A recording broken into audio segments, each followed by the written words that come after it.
ईश्वर का नाम लेना था, परम पिता परमात्मा को याद करना था, जिसमें गीता जी भी उसी की तरफ इशारा करती है कि उस परमात्मा का ध्यान करो अर्जुन, थारा फेर जन्म मरना हो।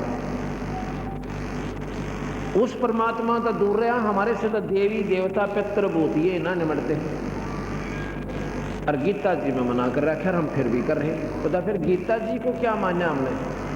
वैसे तो गीता जी जैसा शास्त्र नहीं, कृष्ण जी जैसा भगवान नहीं, और एक बात उनका अनुसरण नहीं, तो सुख की गीत गा रहे हो, भगवान का मजाक उड़ा रहे हो। मेरे जैसे ने कह दिया हुआ था पक्की, और भगवान कह के चले गए वह कच्ची थारी नजरों में। इन बातों का विचार करना चाहिए, जब जाके आप अपनी व्यवस्था को ठीक कर पाओगे। जा सतगुरु की मैं बलिहारी, जो जामन मरण मिटाही। मैं उस गुरुदेव के ऊपर कुर्बान जाता हूं जो जन्म और मरण न मिटाए। गुरु बहुत हैं, अपनी अपनी सीमा तक के वो सीमित गुरु हैं। अपनी प्रक्रिया में आपको मास्टर बना देंगे, लेकिन जन्म मरण को नहीं छुटवा सकते।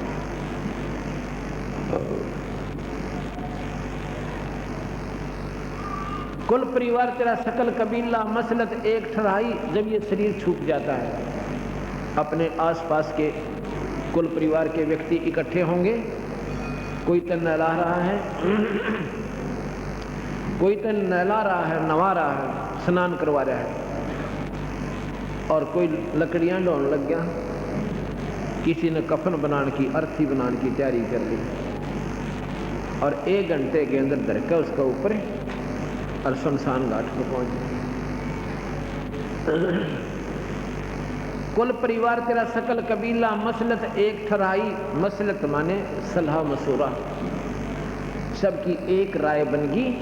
अक उठाओ भाई और चलो शमशान घाट। आन उठाओ भाई, जल्दी करो, लकड़ी ले आओ हैं, और घी ले लो, फलानी चीज ले लो, चलो। सबकी एक राय बनगी, अब मरगट पर ले चलो। कुल परिवार तेरा सकल कबीला, मसलत एक ठहराई। और बांध पिंजड़ी आगे धर लिया, मरगट में ले जाएंगे। अग्नि लगा दिया तो दलंबा फूक दिया उस ठाही। अब शरीर का तो गति होगी, शरीर तो फूक दिया, अब गति किसकी रहेगी? जो शरीर के अंदर जो वस्तु थी, जो जीवात्मा थी। वेद बांध फिर पंडित आए, पीछे गरुड़ पढ़ाई। ओए है, वो तो जा चुके वहां तपस्या पे काल के मुंह में, और पाछा उसकी विलय गरुड़ पढ़ाई। गरुड़ भी पढ़ दिया। फिर क्या हो गया? नर से तीतू पशुआ कीजे, गद्दा बैल बनाई। ये 56 भोग कहाँ मन बोरे, तो कुरुड़ी चरने जाए। अब 1 मिनट कभी भी दिन में विचार किया करो, अपने भोजन जब खान लगो और अन्य प्राणियों के आहार को एक बार देख लिया करो। आपने वह रोटी खा जरूर लोगे, पर भगवान नहीं भूल सकते हैं। और हम क्यों अब उन पशुओं को तो पशु ही मानते, ये तो ऐसे पशु बने रहेंगे और हमने मौज मारेंगे, फिर मनुष्य बन जाएंगे और फिर ठाठ हो जाएंगे। ऐसा नहीं है। कल बताया था कि बीबी पड़दर रहे थी, जोड़ी लगे थी बार, इब नगन उगाड़े फिरती हैं, गात उगाड़े फिरती हैं, और बनकुतिया बाजार।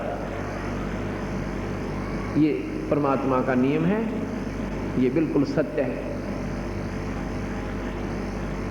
ये 56 भोग कहाँ मन बौरे की तकुरड़ी चरने जाई। और फिर के बनेगा? प्रेत सला पर जा बिराजे, पितरों पिंड भरवाई। फिर कहेंगे तुम्हारे जो पूर्वज है ना, वो पितर बने हुए हैं, प्रेत शिला पर रहते हैं, अब उनके पिंड भरवा दो, नहीं तो उनकी जुनी ना छूटे, वो मतलब मुक्ति ना हो, उनकी गति नहीं हो। अब पिंड बनाने से क्या होता है? भूत जुनी छूट जाती है और गधा बन जाता है। इतनी गति पिंड भरवाने से होती है। भूत जुनी जहाँ छूट है, पिंड प्रदान करंत, गरीब दास जंदा कहे नहीं मिले भगवान। प्रेत जुनी छूट गई और फिर पशु जुनी मिल गई इसको। तो फिर कहते हैं जी हमारा पीछा छूटा, हमने सेद्या करता है। हमें नुकसान करता था, हमने तो गति करवानी पड़ी, या गति करवाई उसको अपने पिता की या माता की। और फिर वो श्राद्ध क्यों निकाले भाई, पिंड भरवाए पाछे। बहुत श्राद्ध खान को आए और काग बोए कलमाई। और फिर नो कहें श्राद्धा में देख कौआ भोजन खा जाएगा ना, ये तेरे पिताजी ने मिल गया। अरे बड़ी सी दुनिया, गुरु बिन कैसे सरिया। जब आवे आसज का महीना, बोला कौआ बाप बनैया। अरे बड़ी सी दुनिया, गुरु बिन कैसे सरिया। पूरे गुरु बिना क्यों कर बात बने। आसज के महीने में नो का फिर कौवे को बाप बनावे। अगे तुम्हारा पिताजी आ गया और ये देखो ना काग बन रहा है, भोजन खा गया। हम सारे गर्दन, हाँ जी बिल्कुल। और कौवे ने ईब छात पर डाल दो, 2 टूक टूट कर पड़ा, कौवे सबसे पहले आएंगे। आसोज में कहते काचक में डाल दियो, वो तो नहीं खड़े पाओगे। और चलो एक दिन अपने पिता की रोटी खवा भी दी, 364 दिन के खागा करो, एक दिन खिला दी और 364 दिन के खाएगा वो पिताजी अपना। ये इसी आंख बांध रखी है, लीला तो खबर दिया। या तो तुम रोज ही काट दो कनागत, 5-4 रोटी तोड़े और छाछ पर बगा दी, सब पक्षियां का मुंह पड़े, रोज कनागत होगी। तो ये जो कौन समझावा इस बोले जगत ने, बल्कि नाराज हो जाते हैं। बता सारी ये चीज़ा न बिसराव से, तो बिसरानते नहीं हम, जो कि त्यों बता रहे हैं। ये शास्त्रों से प्रमाणित बता रहे हैं आपको, को बाहर की बात नहीं है।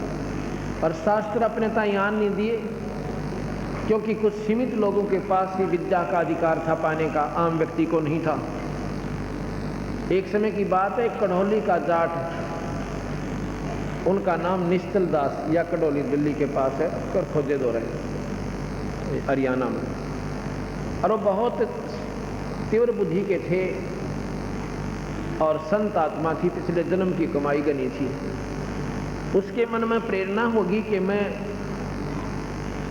संस्कृत पढ़ूं और शास्त्रों को पढ़ूं और दुनिया को समझाऊं। इन्होंने गुमराह कर रखा लोगों ने। उसने तो उसमें केवल पंडित ब्राह्मण को ही विद्या प्राप्त करने का अधिकार था। काशी विद्यापीठ में दूसरी जाति वाला वहाँ प्रवेश नहीं मिलता था, उसको दाखला नहीं मिलता था। उसने झूठ बोल कर और नकली पंडित बनकर, ब्राह्मण बनकर, और गांव में सरपंच की मेंबर की मोहर मरवा लेगा आप पे, और पंडित बन गया और दाखला ले लिया, एडमिशन मिल गया। और इतना विद्वान, 1 नंबर पाव यूनिवर्सिटी में,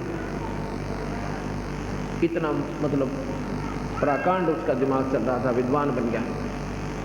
सबसे प्रथम श्रेणी में रहा है। जब उसने काशी विद्यापीठ की शिक्षा पूरी की, जब चलने लगा तो वहाँ के जो प्राध्यापक थे, मुख्य अध्यापक थे, प्रिंसिपल थे, उनके लड़की जवान थी, शादी योग्य हो गई थी। उसने सोचा ऐसा विद्वान बालक और होनहार और खूबसूरत, और क्यों ना अपनी कन्या का ब्याह इसका कर दूं, लड़की की शादी तो करनी ही है। और ऐसा बच्चा कभी मार नहीं खा सकता, खूब रोजी रोटी कमाओगा, क्यों रोजी रोटी के लिए ही वो विद्यापीठ की, उसमें यही साधन था कमाई का। इन लोगों ने आध्यात्मिक वर्ग को रोजी रोटी बना ली थी। तो उसने जब वो निश्चल दास अपने गुरुदेव के चरणों में शीश झुकाने के लिए अंतिम विदाई लेने गया, तो कहने लगे गुरुदेव आशीर्वाद दो, आपका बच्चा सफल हुआ है।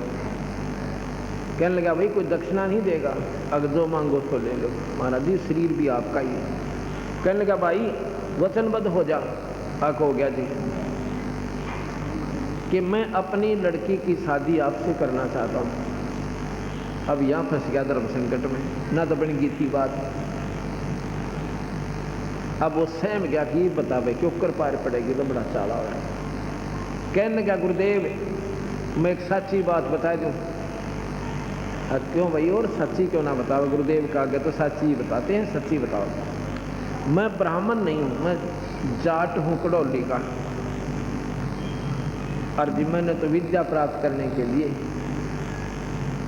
भाई संस्कृत भाषा को सीखने की मेरी रुचि थी और शास्त्रों को आम व्यक्ति तक पहुंचाना चाहता था।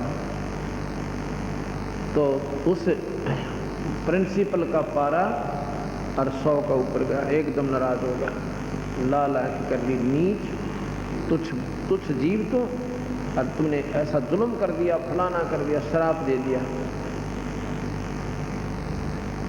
एक तो श्राप दे दिया कि तुझे रोज ताप होगा, पीड़ा होगी, बुखार बनेगा एक बार दिन में, और दूसरा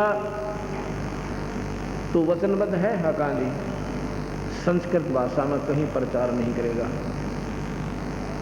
अच्छा जी, अब भाग जाए यहाँ से। उसने फिर संस्कृत भाषा प्रयोग नहीं करी सारी उम्र, शास्त्रों की जानकारी जरूर की, उसका प्रचार फिर संत भाषा में किया।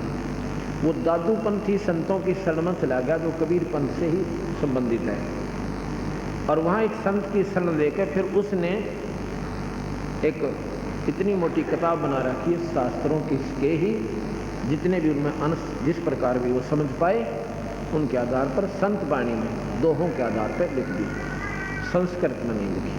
तो इस प्रकार इस सत्य मार्ग को असत्य में परिवर्तित कर दिया गया। सच्चाई का ज्ञान किसी को रहा नहीं, रोजी रोटी जिस प्रकार से भी प्राप्त हुई वैसे ही ट्राई करने लग गए। एक समय की बात है, एक राजा ने अब जैसे जनता को मार्गदर्शक जैसे मेरे जैसे जो गाइड करेंगे ये भोली आत्मा तो उसी तरह पक्की हो जाएगी। उन्होंने किसी ने बताया कि आप जो है कथा कराओ भगवान की घर पर या जाप करवाओ गायत्री मंत्र का। राजा ने कहा कि ठीक है करवा लो। मंत्री को आदेश दे दिया कि रोजाना एक असरफी विद्वान को जो गायत्री जाप करके जावे और या कोई भी कथा करे उसको एक दे देना, चाहे वो जाप करे चाहे कोई अपनी कथा पढ़े या कोई मंत्र करे, जैसे भी करे। तो एक पंडित विद्वान को पंडित कोई जाति नहीं है, इस बात को भूलोगे तब जाकर के कबीर साहब की कड़वी दवाई अंदर जाएगी, नहीं तो कोई न कोई बाधा मन में बनी रहेगी कि महाराज जी तो पंडितों की क्रिटिसाइज कर रखी है कबीर साहब ने। कभी नहीं, पंडित की कर रखी है जिन्होंने गलतियां की, आम व्यक्ति पंडित नहीं है। जैसा कि मैंने बताया था हमारे दादा गुरुजी जाट थे छावला के, उन्होंने काशी विद्यापीठ से,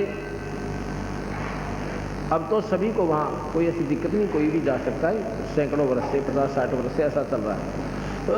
वो 4 विषय के आचार्य हो गए थे और उन्होंने उनको पंडित जी के नाम से जाना जाता है जाट होते हुए। एक गुरुकुल खानपुर हरियाणा में गोवाना के पास है, उसके मुख्य अध्यापक को वो भी जाट होते हुए पंडित जी के नाम से जाना जाता है। सहदेव को पंडित जी के नाम से जाना जाता था, जो पांडवों का मैं 5वां था उसको पंडित जी के नाम से ही जाना जाता था। पंडित कोई जाति नहीं है। अब जैसे कोई वैद्य होते थे, वैद्य और अच्छे वैद्य होते थे, उसके बाद उनके वंशजों को वैद्य कहने लगे, सारे दी वैद्य, और सब ने अपने पीछे वैद्य लिखना शुरू कर दिया। फलाना राम है, मनसाराम वैद्य, आसाराम वैद्य, इस प्रकार। और दवाई जानते कोई ना, वह पेट के दर्द की भी, और वो भी पीछे वैद्य लिख रखा।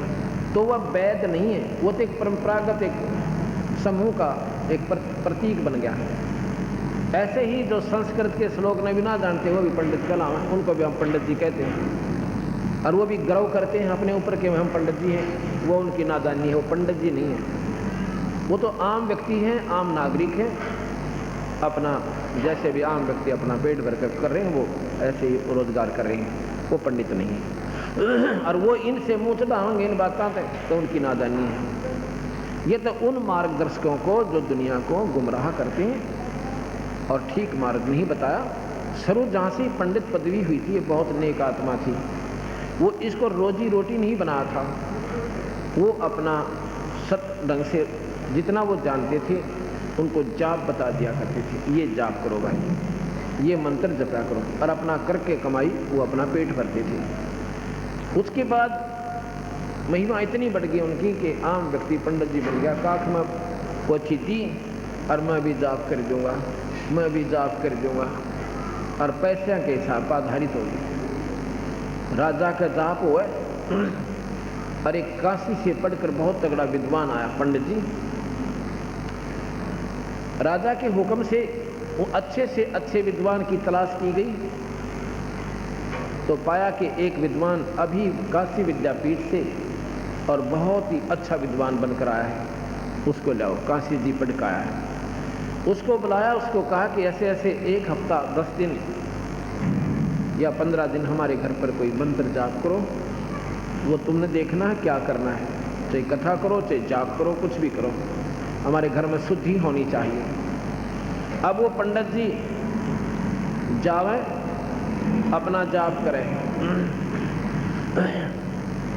मंत्री उसको एक असरफी दे दे, वो असरफी लाकर अपनी पत्नी को दे दे, और पत्नी समावे नए सूट और रोज बुदनी बदले, और फिर जाओ पानी लेन, बड़ा सारी इकट्ठी हो।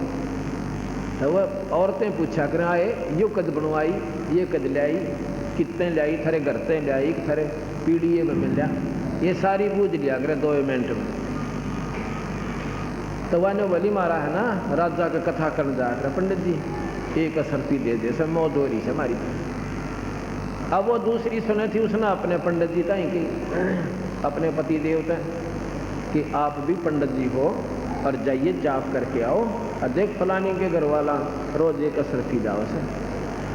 वो कहने लगा भगवान वो तो बहुत बड़ा विद्वान पुरुष है, और मैं देखे ना तो कोई जानता, किसी एक चीज़ तो जानता नहीं, भाई ठीक है इन रोड़े बोला न तो रोड़ा लो, वो राजा का काम मन मरवावेगी तो वह नहीं मानी।